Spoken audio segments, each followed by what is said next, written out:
Ад каго хаваецца Лукашенко? Чым палохаюць беларусаў яго вайскоўцы, а таксама падрабязнасці неверагоднай гісторыі з вельмі сумным фіналам. Вітаем, сябры! Гэта наша Ніва, і зараз мы ўсё вам раскажам. Трывожная заява. Беларускія памежнікі нечакана выпусцілі папярэджанне пра правакацыі з боку украінцаў. Яны заявілі, што на прымежнай да Беларусі тэрыторыі Украіны нібыта павялічваецца колькасць войскаў, у тым ліку сіл спецыяльных аперацый і спецпадраздзяленняў ваеннай разведкі. Таксама лукашэнкаўцы заяўляюць, што украінцы сцягваюць да мяжы падраздзяленні з цяжкім узбраеннем, БМП, гаўбіцы, зенітныя установкі і нават хаймарсы. У канцы гэтага камюніке беларускія памежнікі падкрэсліваюць, што правакацыі недапушчальныя і што самі яны малайцы і з усім справяцца. Але выглядае гэтая заява, шчыра кажучы, не вельмі добра, а дакладней, вельмі і вельмі дрэнна. І вось чаму. Гаварыць пра нейкія правакацыі з боку Украіны гэта папросту глупства, бо ад самага пачатку вайны па сёння Кіеў робіць усё, каб не даць Лукашэнку нагоды уступіць у гэтую вайну. Нават расійскія базы на тэрыторыі Беларусі ніхто не бамбіць, хаця дзе яны знаходзяцца, усім добра вядома. Так, былі адзінкавыя выпадкі кшталту мачулішчаў, але гэта хутчэй ініцыятыва знізу, бо проста параўнайце з Расіяй. Там на памежны Белград рэгулярна падаюць снарады, у раённыя гарадкі і вёскі перыядычна заходзяць дыверсійныя групы, а украінскія дроны ўжо далятаюць не толькі да Белграда, а і да Масквы і нават непасрэдна да Крамля. У той жа час у Беларусі цішыня і спакой. Ды што там ваенныя пагрозы? Кіеў нават трымаецца на дыстанцыі ад беларускай апазіцыі, абы толькі лішні раз не правакаваць Лукашэнку. Ну і да таго ж, ва Ўкраіны не ўсё так добра на галоўным фронце. А тут яна раптам вырашыла сама нарабіць сабе праблем і адкрыць новы фронт ужо з Беларусю. Навошта? Каб што? Карацей, логікі ці карысці для Ўкраіны тут ніякай няма. І вось гэтае папярэджанне беларускіх памежнікаў пра правакацыі украінцаў выглядаюць хутчэй як папярэджанне пра нейкія свае чорныя справы, якія рыхтуюцца, можа, і не беларусамі, але расіянамі з беларускай зямлі. Пасля гэта будзе падавацца як адказ на вось тыя прыдуманыя правакацыі, ці проста як прэвентыўны удар, роўна так, як было ў лютым 22-го года. Тыпу, мы напалі, каб не напалі яны. Таксама не выключана, што гэта мог быць проста загад Лукашэнкі лішні раз папалохаць беларусаў. Усё ж прэзідэнцкія выбары 25-го года ўсё бліжэй, і такім чынам ён вырашыў зарабіць трошкі балаў і нагадаць насельніцтву, што небяспека зусім блізка.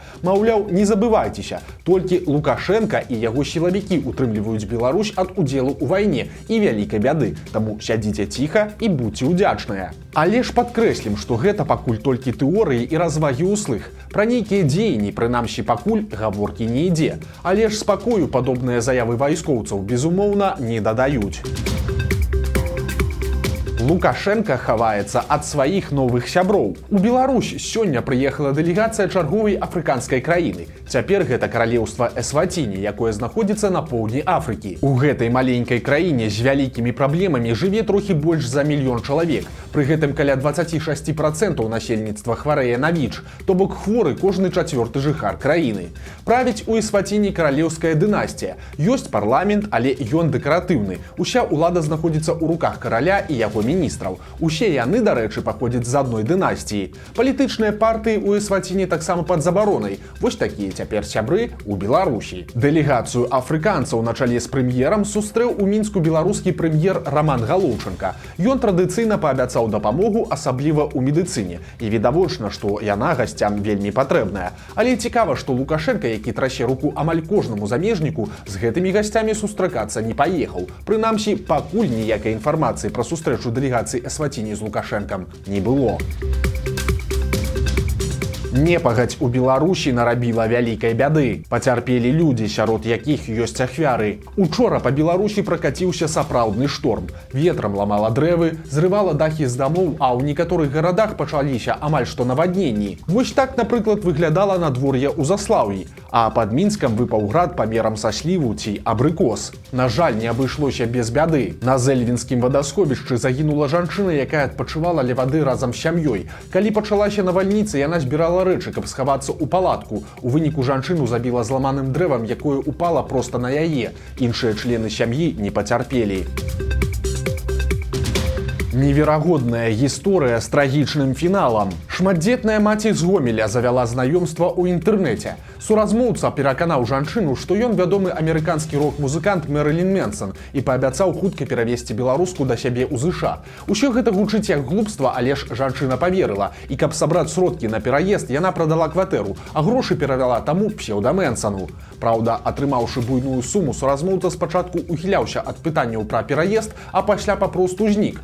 Жанчына, якая засталася без жылля, вымушаная была зняць кватэру, але працягвала верыць, што доўгачаканы пераезд раней ці пазней усё ж адбудзецца. У выніку ад фантазій сваёй маці пацярпелі дзеці. Яе сын і дачка вучыліся ў адной з гомельскіх школ, але жанчына забрала малых разам з дакументамі і патлумачыла рашэнне тым, што сям'я пераязджае на ПМЖ ў ЗША.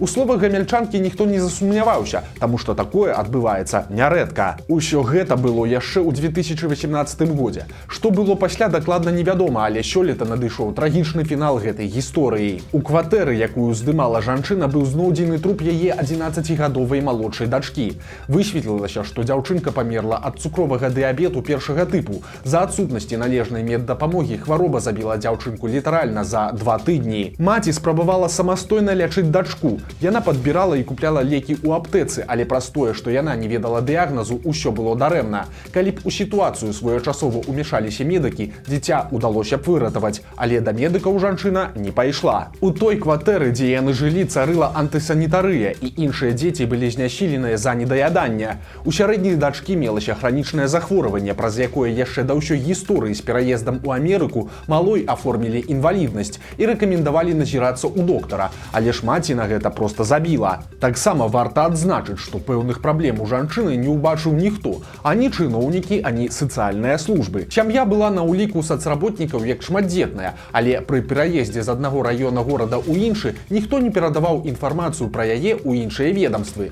Больш за тое, у некаторых дакументах значылася, што гамяльчане ўжо ўвогуле пакінулі Беларусь. Час ад часу па месцы іх прапіскі прыходзілі камісіі з праверкамі, але сыходзілі ні з чым, бо жанчына з дзецьмі там больш не з'яўлялася. Пасля ж яе ніхто не шукаў. Старэйшы сын жанчыны за гэты час паспеў стаць паўналетнім і падлягаў уліку ў ваенкамаце, але і яго не шукалі і нават не правяралі па базах даных. Падобна, што і суседзі ці то не бачылі бяды, ці то бачыць яе не хацелі, бо жанчына даўно развялася з мужам. Яна і яе дзеці жылі на аліменты і выплаты па інваліднасці. За ўсе 5 гадоў яны толькі некалькі разоў выходзілі пагуляць у парк, а ўвесь астатні час сядзелі ў кватэры. Маці унушала дзецям, што ўсе яны хутка абавязкова пераедуць у Амерыку, а тыя ёй верылі. Скончылася такое раўнадуша, як бачым, вельмі кепска. Цяпер на жанчыну завялі крыміналку, і яе чакае суд. Адна яе дачка ў магіле, а другая ў прытулку. Двое старэйшых дзяцей цяпер спрабуюць неяк самастойна наладзіць сваё жыццё. Красамоўнае сведчанне таго, як і кім Лукашенка і яго хаўруснікі ўспрымаюць беларускі народ. Прапагандыст канала АНТ Ігар Тур заявіў, што людзі не могуць нічога патрабаваць ад улады. Яны мусяць у яе толькі прасіць. На думку Тура, для славян, то бок і для беларусаў, найлепшая форма праўлення гэта аўтарытарызм. І такая ўлада ні ў якім разе не мусіць падпарадкоўвацца людзям, а якраз наадварот. Цытата: «Моцная ўлада ні ў якім разе не павінна выконваць якія-небудзь патрабаванні, нават самыя разумныя і правільныя». Канец цытаты. Тур даходзіць да таго, што заяўляе: тых, хто нешта патрабуе ад улады, трэба імгненна рэпрэсаваць, нават не слухаючы, што яны кажуць. Гэтая логіка заводзіць прапагандыста да зусім ужо вычварэнскіх высноваў. Тур мяркуе, што часам Лукашенка хоча дапамагчы людзям і адмяніць нейкае рашэнне ўрада, але калі хтосьці пачынае гучна патрабаваць адмены, то адмена адмяняецца чыста прынцыпова. Тыпу, каб не падумалі, што Лукашенка прагнуўся. То бок зноў жа, сам народ і вінаваты ў сваіх праблемах. На гэты раз, бо не хоча маўчаць. І вы проста удумайцеся ў гэтыя развагі. Маўляў, не патрабуйце, каб было добра, бо тады Лукашенка адмыслова зробіць кепска і, на думку прапагандыста, паступіць правільна. Замест гэтага прасіце і кланяйцеся, і тады, магчыма, вас пачуюць. А магчыма і не. Але якая розніца? Вы ж не людзі, вы насельніцтва. Проста няма словаў. Жыхарка Слуцка паказала ў сваіх соцсетках, як выглядае дзіцячае аддзяленне мясцовай бальніцы. Стары дзіравы лінолеум, аблупленая фарба на сценах і столі. І вось такі ванны пакой. Дождик не работает, практически не льется, только с крана не найдет. Сантехника вообще никакая. А здесь начинается вообще просто страх. Вот смотрите, что делается. Это детское отделение. Маленькие дети лежат, взрослые. Вот там подсекают у нас трубы. Пользуемся умывальником. Все течет вот в этот вот слив. Праўда, тут адзначым, жанчына падкрэслівае, што да работнікаў бальніцы пытанняў у яе няма. Пра мясцовых медыкаў, як санітараў, так і дактароў яна адгукаецца вельмі і вельмі добра. Трагедыя адбылася ў Бярозаўскім раёне. Там мясцовы жыхар пайшоў на рыбалку і патануў. Цела мужчыны ў залужскім кар'еры знайшоў яго брат, і вось цяпер, роўна праз 9 дзён пасля першай трагедыі здарылася яшчэ адна. У тым жа вадаёме патануў і той самы брат загінулага рыбака. А беларускі дэпутат прыдумаў, як вырашыць праблему з нараджальнасцю. Валерый Малашка, кіраўнік парламенцкай камісіі па ахове здароўя, сямейнай і маладзёжнай палітыцы, прыдумаў вы што. На думку дэпутата, трэба проста неяк прымусіць беларусаў раней жаніцца і раней нараджаць. А для гэтага дэпутат прапануе карыстацца заканадаўчымі актамі і механізмамі. Напрыклад, такімі як павышэнне выплат для студэнтаў, якія сталі бацькамі. Ім будуць плаціць 100% бюджэт ад пражытачнага мінімума. І дэпутат лічыць, што такія меры заахвоцяць моладзь раней нараджаць дзяцей. Вось толькі варта адзначыць, што гэты пражытачны мінімум сёння складае ўсяго 418 рублёў. Ці магчыма на такую суму гадаваць малое дзіця ў цяперашняй Беларусі – вялікае пытанне. У Гродні прайшоў паказальны суд над 2 дзяўчатамі. Ім па 23 гады, раней да адказнасці яны не працягваліся, але нядаўна дзяўчаты трохі выпілі і падпалілі чырвона-зялёны сцяг на фасадзе адной з арганізацый у цэнтры горада. Іх хутка знайшлі і цяпер паказальна пакаралі. Працэс ішоў не ў будынку суда, а на юрфаку Гродзенскага універсітэта імя Янкі Купалы, сагнаўшы на гэтае пасяджэнне студэнтаў. Вырак чакана жорсткі. Кожнай з дзяўчат далі па году калоніі. Ландшафтныя дызайнеры з рагамі. Жыхароў Мінска павесяліў нечаканы статак коз. Іх заўважылі проста на гарадскіх вуліцах. Жывёлы спакойна аб'ядалі маладыя дрэўцы і зусім не палохаліся людзей. Але адкуль яны раптам узяліся – загадка. Паглядзіце, якая ўсё ж цудоўная і прыгожая наша Беларусь. Вось так выглядае паездка па Асвейскім возеры, што на Віцебшчыне. Дарэчы, гэта адно з самых прыгожых і вялікіх беларускіх азёраў. Больш за Асвейскае толькі нарач. Вось такія навіны чацвярга. Падпісывайцеся на канал, стаўце лайкі альбо дызлайкі і выказвайце заўвагі ў каментарах. І, канешне, чытайце нашу Ніву, глядзіце нашу Ніву і любіце Беларусь. Сустрэнемся заўтра.